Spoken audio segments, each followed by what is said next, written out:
Assalamualaikum warahmatullahi wabarakatuh. Selamat pagi anak-anak. Gimana kabarnya hari ini? Mudah-mudahan kalian semua dalam keadaan sehat-sehat ya anak ya. Walaupun masa pandemi seperti ini, Ibu harap kalian tetap semangat untuk belajar daring di rumah. Oke anak-anak Ibu, ketemu lagi dengan Ibu, pastinya dengan Bu Rini. Hari ini kita belajar IPA ya anak ya. Materi hari ini ciri-ciri makhluk hidup. Ciri-ciri makhluk hidup itu nak ada 8.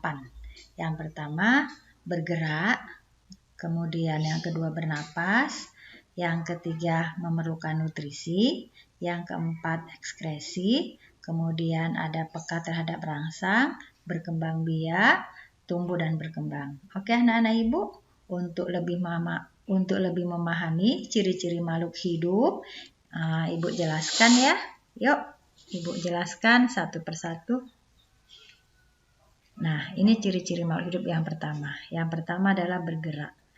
Manusia, hewan, dan tumbuhan itu bergerak bisa dilakukan dengan sendirinya.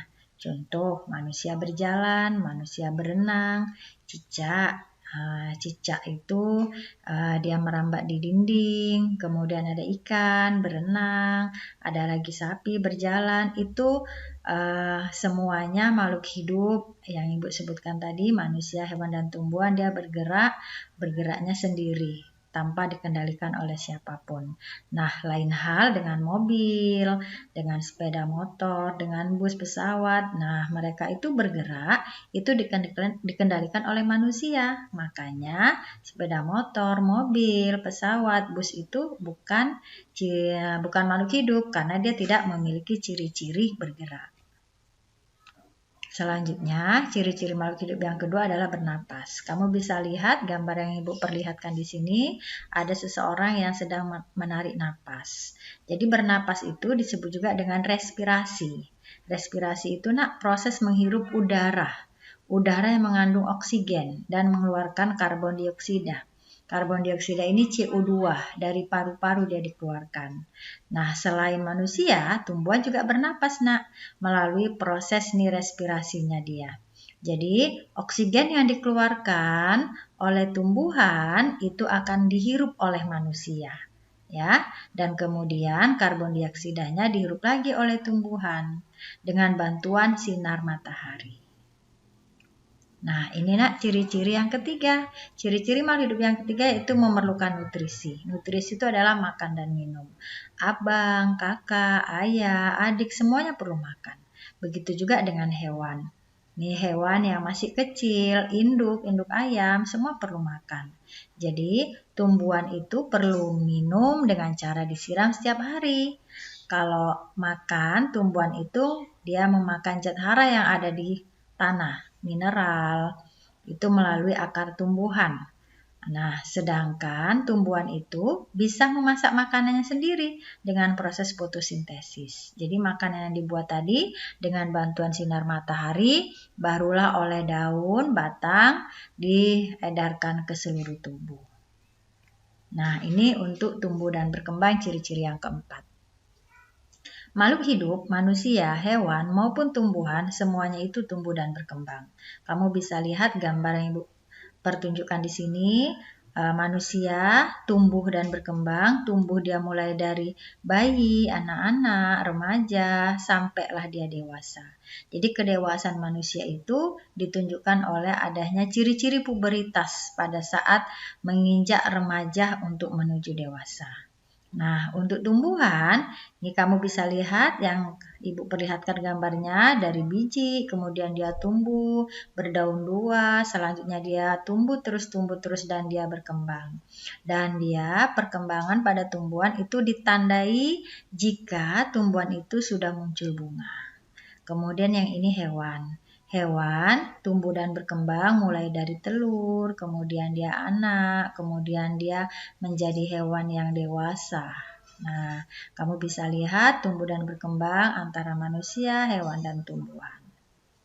Oke anak-anak Ibu, kita teruskan ya. Yang ini adalah ciri-ciri yang keenam, yaitu berkembang biak atau reproduksi. Berkembang biak atau reproduksi, kamu bisa lihat, ini di sini ada Ibu pertunjukan untuk hewan, tumbuhan, dan manusia. Hewan ini dia berkembang biak. bereproduksi. Dari yang tadinya induk satu menjadi punya anak banyak. Begitu juga untuk manusia. Manusia yang tadinya ayah dan ibu, kemudian dia berkembang biak adalah anak, kakak, adik, dan seterusnya. Nah, kalau untuk tumbuhan, berkembang biak itu ada generatif, ada vegetatif. Nah, jadi sebelum Ibu lanjutkan, kamu harus tahu apa itu berkembang biak. Berkembang biak itu adalah kemampuan makhluk hidup untuk memperoleh keturunan. Dan keturunan ini itu di adanya keturunan ini tujuannya supaya tidak punah. Artinya perkembang biak ini bertujuan untuk melestarikan keturunan agar tidak punah. Maka adanya keturunan. Oke anak-anak Ibu, mudah-mudahan paham ya. Oke, nah ini di sini Ibu perlihatkan perkembangbiakan pada hewan. Hewan itu berkembang biak dengan cara ovipar. Ovipar itu dia bertelur. Contohnya ada kura-kura, burung, ayam, ikan, dan lain-lain. Nah, yang kedua di sini Ibu terangkan tentang vivipar. Vivipar itu adalah hewan berkembang biak dengan cara melahirkan. Siapa itu? Kucing, sapi, lumba-lumba, dia melahirkan ya nak. Nah, sekarang yang ketiga, ovovivipar. Ovovivipar itu adalah hewan berkembang biak sekaligus dia berkembang biak bertelur sekaligus melahirkan. Nah, kamu bisa lihat ular. Jadi ular itu bertelur nak sekaligus melahirkan. Makanya dia disebut dengan ovovivipar. Oke anak-anak Ibu, kalau tadi untuk hewan, sekarang untuk tumbuhan. Tadi sudah Ibu singgung sedikit, tumbuhan itu berkembang biak, ada yang vegetatif, ada yang generatif. Kalau generatif, dia itu seksual nak. Seksual itu kawin. Jadi ini prosesnya perlu peleburan sel kelamin jantan dan kelamin betina. Sedangkan vegetatif itu aseksual tak kawin. Nah, di sini juga kamu bisa lihat vegetatifnya ada yang alami, ada yang buatan. Kalau yang alami ada dengan tunas, ini ada pohon pisang, ada dengan umbi, ya kentang, kemudian ada dengan stolon, geragi, ada stroberi, ada spora. Kalau spora itu tumbuhan pakis ya nak ya. Kemudian ada rizoma, rizoma itu akar rimpang seperti jahe gitu ya nak ya. Kemudian vegetatif buatan di sini ada yang di stek, ada yang ovulasi, ada yang dicangkok. Biasa kalau dia dicangkok itu pohon mangga. Kalau stek, pohon mawar, kamboja juga bisa ya nak ya. Oke anak-anak Ibu, kita lanjutkan ya. Nah ini yang ketujuh. Ciri-ciri makhluk hidup yang ketujuh adalah peka terhadap rangsang, yaitu iritabilitas. Jadi iritabilitas itu adalah kemampuan makhluk hidup untuk menanggapi rangsang. Nah untuk manusia dan hewan itu menanggapi rangsangnya dengan alat indera, contohnya lidah. Ketika kita makan, ada rasa pahit, asam. Misalnya kita makan nih salak, asam. Kemudian kita makan nih mangga, kebetulan mangganya belum masak, asam. Kalau mangganya manis, aduh manisnya. Jadi lidah itu untuk merasakan rasa manis, asam, pahit, dan asin ya nak ya. Nah, itu ketika kamu dicubit, aduh oleh kawan kamu dicubit sakit. Nah itu juga kamu artinya peka terhadap rangsang. Kalau untuk tumbuhan, itu terjadi karena adanya tambahan zat kimia, gaya gravitasi bumi, cahaya, air, dan sentuhan. Nah, ini yang sering ini karena sentuhan. Apa contohnya? Kalau karena sentuhan, kalau karena sentuhan itu contohnya putri malu, dia mengatuk bila disentuh.